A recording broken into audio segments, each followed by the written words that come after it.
اسلام کی تاریخ میں بعض واقعات ایسے بھی ہیں جو نظر میں چھوٹے مگر روح میں بہت بڑے ہوتے ہیں۔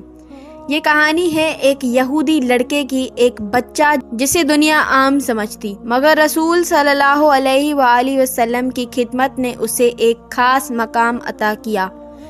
لیکن اس کی زندگی میں ایک راز چھپا تھا، ایک لمحہ جو اس کی تقدیر بدلنے والا تھا، اور وہ آخری لمحہ جب فرشتے جھک گئے اور شیطان چیخ اٹھا۔ مدینہ کی گلی کوچے تھے۔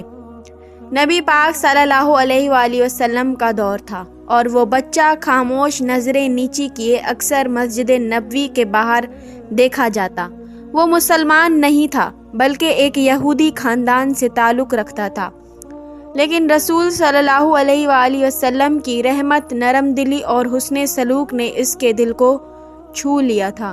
اس نے خود درخواست کی کہ یا محمد صلی اللہ علیہ وآلہ وسلم، مجھے آپ کی خدمت کی اجازت دی جائے۔ نبی صلی اللہ علیہ وآلہ وسلم نے اس کی سادگی، اس کی نظر، اس کی طلب کو دیکھا اور اجازت دے دی۔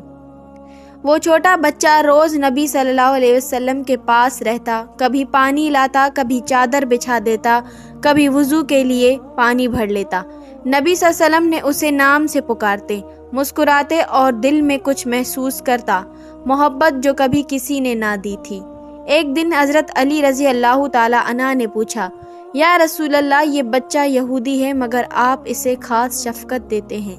نبی پاک صلی اللہ علیہ وآلہ وسلم نے فرمایا، اس کے دل میں روشنی ہے، وہ ہدایت کے قریب ہے۔ پھر ایک دن وہ بچہ مسجد میں نظر نہیں آتا، نہ پانی لایا، نہ چادر بچھائی گئی۔ نبی صلی اللہ علیہ وآلہ وسلم نے پوچھا کہ میرا خادم لڑکا کہاں ہے؟ لوگوں نے کہا، یا رسول اللہ، وہ سخت بیمار ہے، موت کے قریب ہے۔ آپ صلی اللہ علیہ وآلہ وسلم فوراً اٹھے، کچھ صحابہ ساتھ لیے اور اس کے گھر پہنچے۔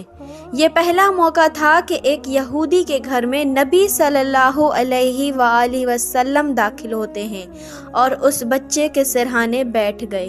بچہ بے ہوش ہو جاتا ہے، ماں باپ گھبرائے ہوئے تھے۔ پھر اس نے آنکھیں کھولی، اس کی نظریں نبی پاک صلی اللہ علیہ وآلہ وسلم کے چہرے پر جم گئی۔ چہرہ نور سے چمک رہا تھا۔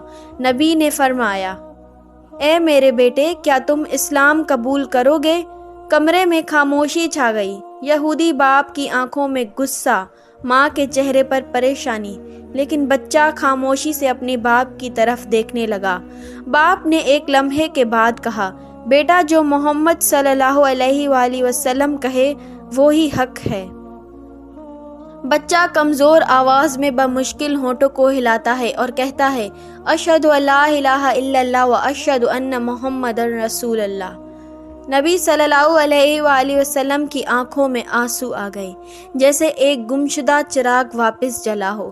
بچہ مسکرا کر آنکھیں بند کر دیتا ہے اور دنیا سے رخصت ہو جاتا ہے۔ نبی صلی اللہ علیہ وآلہ وسلم پھر باہر آتے ہیں، چہرے پر سکون۔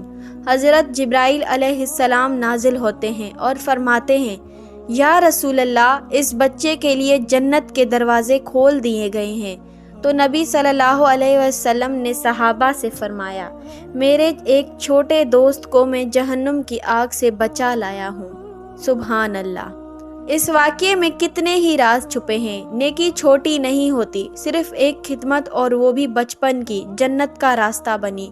دل کا ایمان خاندان کی پہچان سے بلند ہوتا ہے۔ رسول صلی اللہ علیہ وآلہ وسلم کی محبت وہ سب سے عظیم دولت ہے، اور وہ ماں باپ جو اس دن رسول اللہ صلی اللہ علیہ وآلہ وسلم کے اخلاق سے متاثر ہو کر بعد میں مسلمان ہو گئے۔ یہ کہانی چھوٹی ہے لیکن روح کو جھنجھوڑنے والی۔ ایک بچہ جو نبی صلی اللہ علیہ وآلہ وسلم کا خادم تھا، اور آخری لمحے میں رحمت عالم صلی اللہ علیہ وسلم کے چہرے کو دیکھ کر ہی جنت میں گیا۔ اللہ سب کو ایسی موت عطا فرمائے جس میں دیدار مصطفیٰ ہو۔ اللہم صلی علی محمد وعلی آل محمد۔